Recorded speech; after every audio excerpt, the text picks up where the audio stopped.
नमस्कार दोस्तों। आज की कहानी है सैलानी बंदर। जीवन दास नाम का एक गरीब मदारी अपने बंदर मुन्नू को नचाकर अपनी जीविका चलाया करता था। वह और उसकी स्त्री बुधिया दोनों मन्नू को बहुत प्यार करते थे। उनके कोई संतान ना थी। मन्नू ही उनके स्नेह और प्रेम का पात्र था। दोनों उसे अपने साथ खिलाते और अपने साथ सुलाते थे। उनकी दृष्टि में मन्नू से अधिक प्रिय वस्तु न थी। जीवनदास उसके लिए एक गेंद लाया था। मन्नू आंगन में गेंद खेला करता था। उसके भोजन करने को एक मिट्टी का प्याला था, ओढ़ने को कंबल का एक टुकड़ा, सोने को एक बोरिया और उचके के लिए छप्पर में एक रस्सी। मन्नू इन वस्तुओं पर जान देता था। जब तक उसके प्याले में कोई चीज न रख दी जाए वह भोजन ना करता था। अपना टाट और कंबल का टुकड़ा उसे शाल और गद्दे से भी प्यारा था। उसके दिन बड़े सुख से बीतते थे। वह प्रातःकाल रोटियां खाकर मदारी के साथ तमाशा करने जाता था। वह नकलें करने में इतना निपुण था, दर्शक वृंद तमाशा देखकर मुग्ध हो जाते थे। लकड़ी हाथ में लेकर वृद्धों की भांति चलता, आसन मारकर पूजा करता, तिलक मुद्रा लगाता, फिर पोथी बगल में दबाकर पाठ करने लगता। ढोल बजाकर गाने की नकल इतनी मनोहर थी कि दर्शक लोटपोट हो जाते थे। तमाशा खत्म हो जाने पर वह सबको सलाम करता था, लोगों के पैर पकड़कर पैसे वसूल करता था। मन्नू का कटोरा पैसों से भर जाता था। इसके उपरांत कोई मन्नू को एक अमरूद खिला देता, कोई उसके सामने मिठाई फेंक देता। लड़कों को उसे देखने से जी ही नहीं मारता था। वे अपने घर से दौड़ दौड़ कर रोटियां लाते और उसे खिलाते थे। मोहल्ले के लोगों के लिए भी मन्नू मनोरंजन की एक सामग्री थी। जब वह घर पर रहता तो एक ना आदमी आकर उससे खेलता रहता। खोचे वाले फेरी करते हुए उसे कुछ ना कुछ दे देते थे। जो बिना दिए निकल जाने की चेष्टा करता उससे भी मन्नू पैर पकड़कर वसूल कर लेता था, क्योंकि घर पर वह खुला रहता था। मन्नू को अगर चिढ़ थी तो कुत्तों से। उसके मारे उधर से कोई कुत्ता ना निकलने पाता था। अगर कोई आ जाता तो मन्नू उसे अवश्य ही दो चार कनेटियां और झापड़ लगाता था।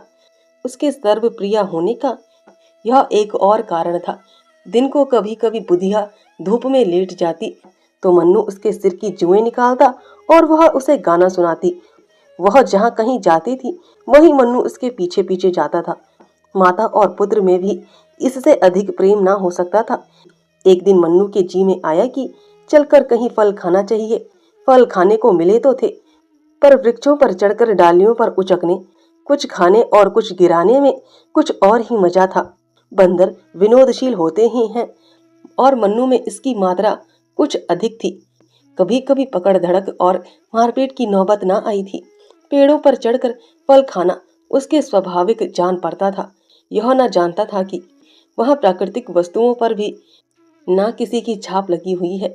जल वायु प्रकाश पर भी लोगों ने अधिकार जमा रखा है। फिर बाग बगीचे का तो कहना ही क्या। फिर बाग बगीचों का तो कहना ही क्या। दोपहर को जब जीवनदास तमाशा दिखाकर लौटा तो मुन्नू लंबा हुआ। वह यूं ही मोहल्ले में चला जाया करता था, इसलिए किसी को संदेह न हुआ कि वह कहीं चला गया। उधर वह घूमता घामता, खपरेलों पर उछलता कूदता एक बगीचे में जा पहुंचा। देखा तो फलों से पेड़ लदे हुए हैं।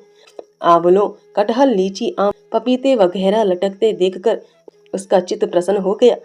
मानो वे वृक्ष उसे अपनी ओर बुला रहे थे कि खाओ, जहां तक खाया जाए, यहाँ किसी की रोक टोक नहीं है। तुरंत एक छलांग मारकर चार दीवारी पर चढ़ गया। दूसरी छलांग में पेड़ों पर जा पहुंचा। कुछ आम खाए, कुछ लीचियां खाई। खुशी हो होकर गुठलियां इधर उधर फेंकना शुरू किया। फिर सबसे ऊंची डाल पर जा पहुंचा और डालियों को हिलाने लगा। पके आम जमीन पर बिछ गए। खड़खड़ाहट हुई तो माली दोपहर की नींद से चौंका और मन्नू को देखते ही उसे पत्थर से मारने लगा। पर या तो पत्थर उसके पास तक पहुंचते ही ना थे, या वह सिर और शरीर को हिलाकर पत्थरों को बचा जाता था। बीच बीच में बागबान को दांत निकालकर डराता भी था। कभी मुंह बनाकर उसे काटने की धमकी भी देता था। माली बंदर घुड़कियों से डरकर भागता था और फिर पत्थर लेकर आ जाता था। यह कौतुक देखकर मोहल्ले के बालक जमा हो गए और शोर मचाने लगे। ओ बंदरवा लोए लाए, बाल उखाड़ो टोए टाए। ओ बंदर तेरा मुंह है लाल, पिचके पिचके तेरे गाल। मगर गई नानी बंदर की, टूटी टांग मछुंदर की। मन्नू को इस शोरगुल में बड़ा आनंद आ रहा था। वह आधे फल खा खाकर नीचे गिराता था और लड़के लपक लपक कर चुन लेते और तालियां बजा बजा कर कहते थे, बंदर मामू और कहाँ तुम्हारा ठोर।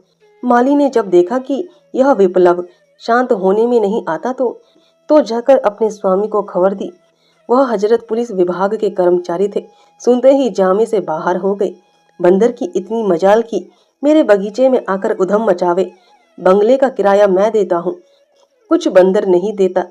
यहाँ कितने ही असहयोगियों को लदवा दिया। अखबार वाले मेरे नाम से कांपते हैं। बंदर की क्या हस्ती है। तुरंत बंदूक उठाई और बगीचे में आ पहुंचे। देखूं, मन्नू एक पेड़ को जोर जोर से हिला रहा था। लाल हो गई और उसी तरफ बंदूक तानी। बंदूक देखते ही मन्नू के होश उड़ गए। उस पर आज तक किसी ने बंदूक नहीं तानी थी, पर उसने बंदूक की आवाज सुनी थी।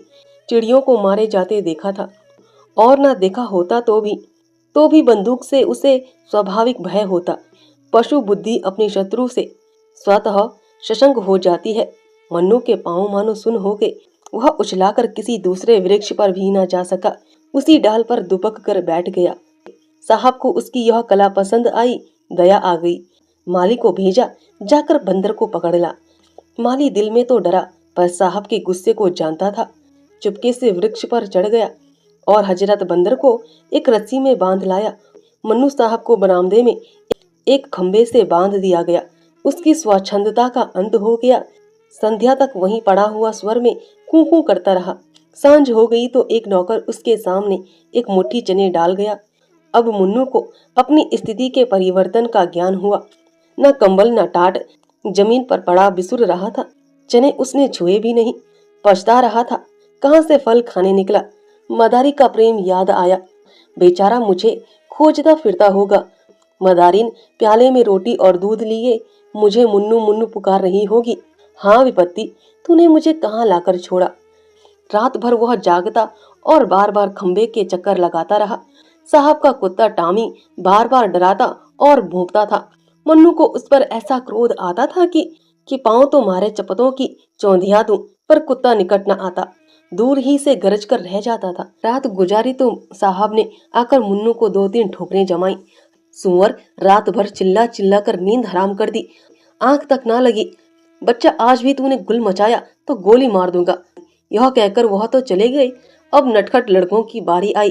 कुछ घर के और कुछ बाहर के लड़के जमा हो गए। कोई मुन्नू को मुंह चिढ़ाता, कोई उस पर पत्थर फेंकता, कोई उसको मिठाई दिखाकर ललचाता था। कोई उसका रक्षक ना था। किसी को उस पर दया न आती थी। आत्मरक्षा की जितनी क्रियाएं उसे मालूम थी, सब करके हार गया। प्रणाम किया, पूजा पाठ किया, लेकिन इसके उपहार यही मिला कि लड़कों ने उसे और भी दीक करनर शुरू किया। आज किसी ने उसके सामने चने भी नहीं डाले, और यदि डाले भी तो वह खा न सकता। शोक ने भोजन की इच्छा न रखी थी। संध्या समय मदारी पता लगाता हुआ साहब के घर पहुंचा। मन्नू उसे देखते ही ऐसे अधीर हुआ मानो जंजीर तोड़ डालेगा, खंबे को गिरा देगा। मदारी ने जाकर मन्नू को गले लगा लिया और साहब से बोला, हुजूर, भूल चूक तो आदमी से भी हो जाती है। यह तो पशु है। मुझे चाहे जो सजा दीजिए, पर इसे छोड़ दीजिए। सरकार, यही मेरी रोटियों का सहारा है। इसके बिना हम 2 प्राणी भूखों मर जाएंगे। इसे हमने लड़के की तरह पाला है। जब से यह भागा है, मदारिन ने दाना पानी छोड़ दिया है। इतनी दया कीजिए सरकार, आपका आंख बाल सदा रोशन रहे। इससे भी बड़ा ओहदा मिले। कमल चाक हो, मुझे बेबाक हो। आप हैं सपूत, सदा रहे मजबूत। आपके बेरी को दाबे भूत। मगर साहब ने दया का पाठ ना पढ़ा था। घुड़क कर बोले, चुप रहे पाजी। टैटे करके दिमाग चाट गया। बचा बंदर छोड़कर बाघ का सत्यानाश कर डाला। अब खुशामद करने चले हो। जाकर देखो तो इसने कितने फल खराब कर दिए। अगर इसे ले जाना चाहता है तो 10 रुपए लाकर मेरी नजर कर, नहीं तो चुपके से अपनी राह पकड़। यह तो यहीं बंधे बंधे मर जाएगा, या कोई इतने दाम देकर ले जाएगा। मदारी निराश होकर चला गया। 10 रुपए कहाँ से लाता। बुधिया से जाकर हाल कहा। बुधिया को अपनी तरस पैदा करने की शक्ति पर ज्यादा भरोसा था।